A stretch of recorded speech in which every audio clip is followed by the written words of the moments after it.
activating notifications on Klarna can help you stay updated on new purchases and payment reminders.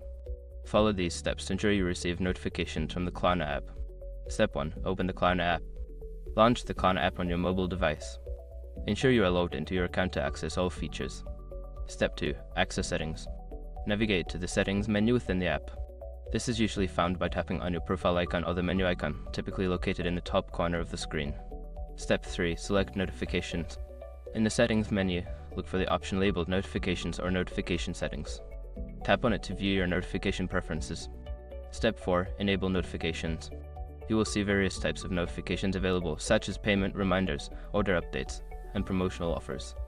Toggle on the notifications you wish to receive. Step 5. Confirm changes. After enabling your desired notifications, make sure to save or confirm your changes if prompted. This ensures that your preferences are updated and notifications will be sent to you. By following these steps, you can easily activate notifications on Klarna and stay informed about your transactions. Enjoy a more streamlined shopping experience.